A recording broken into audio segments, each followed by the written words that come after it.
Good morning viewers, চলে এসেছি আমার শখের ছাদ বাগানে। আশা করি সকলে ভালো আছেন, আমিও ভালো আছি। আজকে আমি যে বিষয়টি আপনাদের সাথে শেয়ার করব সেটি হচ্ছে একটি গুরুত্বপূর্ণ বিষয়।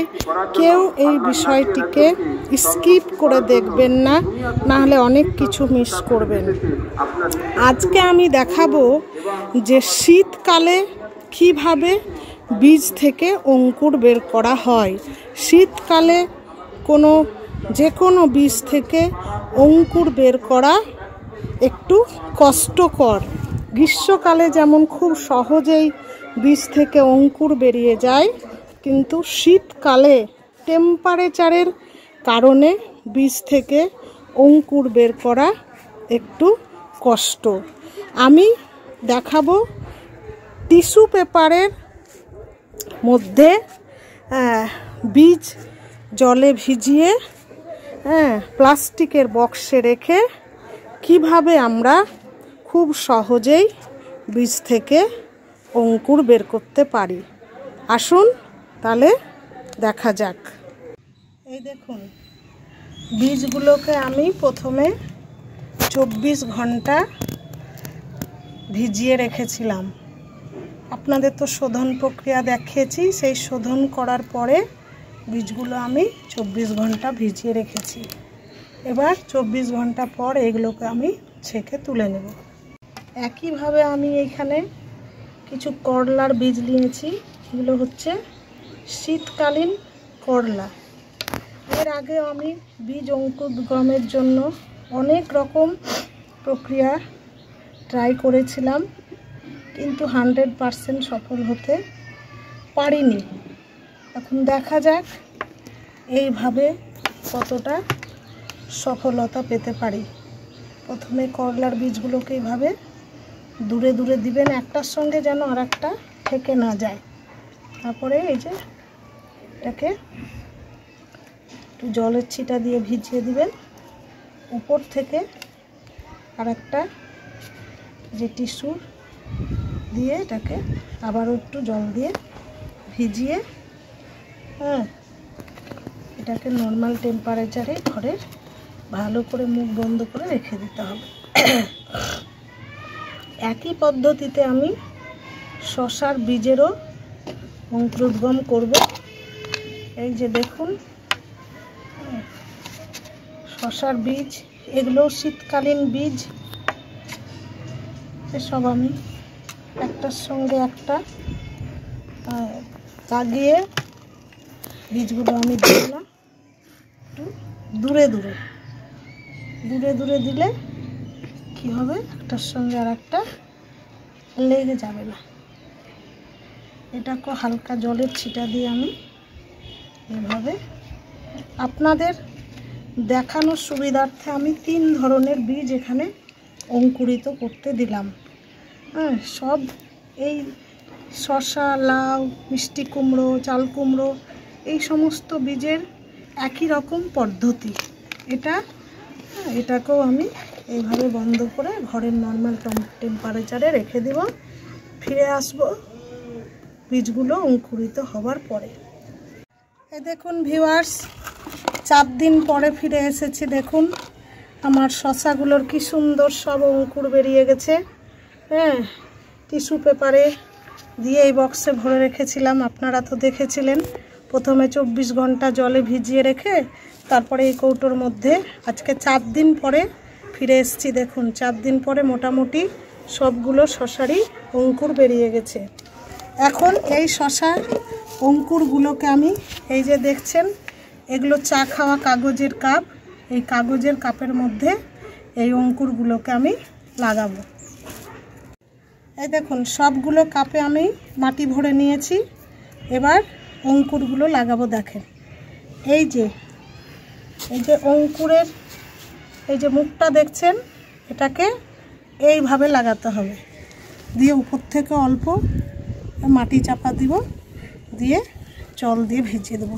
প্রচণ্ড বাতাস, এই দেখুন সব পড়ে গেল। এই যে সব বীজ থেকে অঙ্কুর গজিয়ে গেছে। এর মধ্যে যেগুলো সুস্থ সবল চারা হবে সেইগুলো আমি বেছে নিব, তারপরে বড় পাত্রতে লাগাবো। দেখুন কি সুন্দর সবগুলোই অঙ্কুর বেরিয়ে গেছে। আর হালকা করে উপর থেকে মাটি দিয়ে দেবো, যাতে শসার বীজটা ঢেকে যায় ও চারাটা বের হতে সুবিধা হয়। অল্প করে যতক্ষণ না চারাটা বেরোচ্ছে ততক্ষণ এটাকে আমি ছায়াতে রেখে দেব।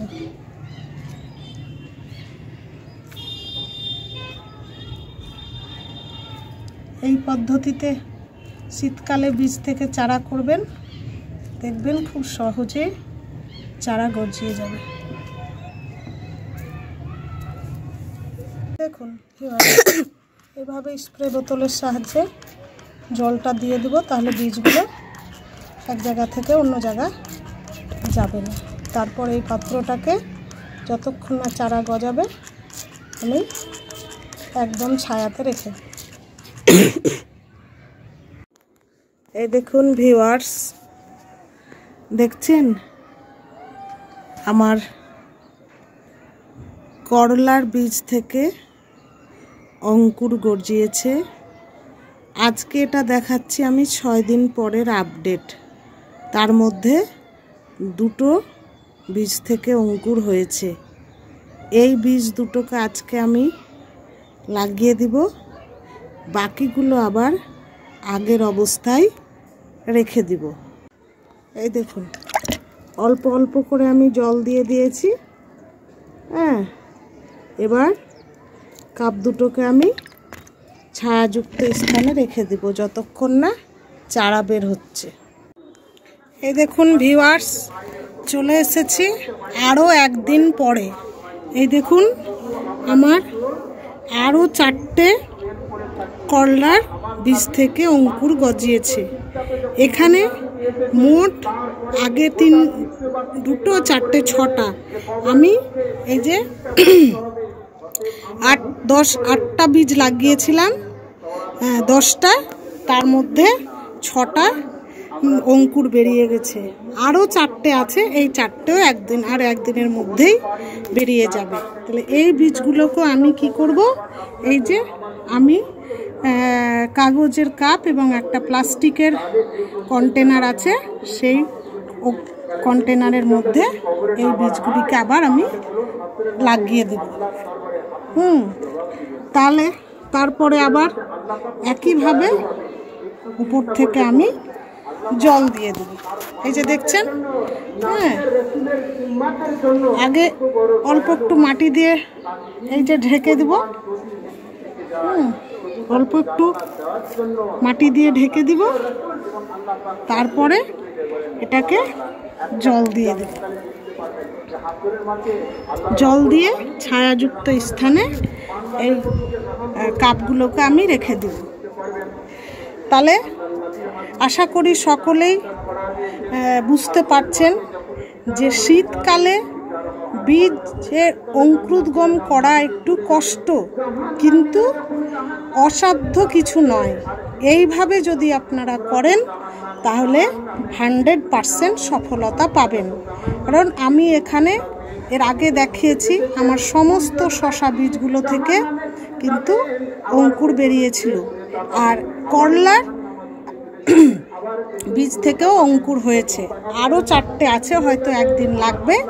এইটার আর ভিডিও আমি করছি না, আপনাদের বোঝানোর জন্য। হ্যাঁ, আপনারা তো বুঝেই গেছেন যে এই পদ্ধতিতে যদি আমরা বীজ থেকে অঙ্কুর বের করি তাহলে খুব সহজেই আমরা সফলতা পাব।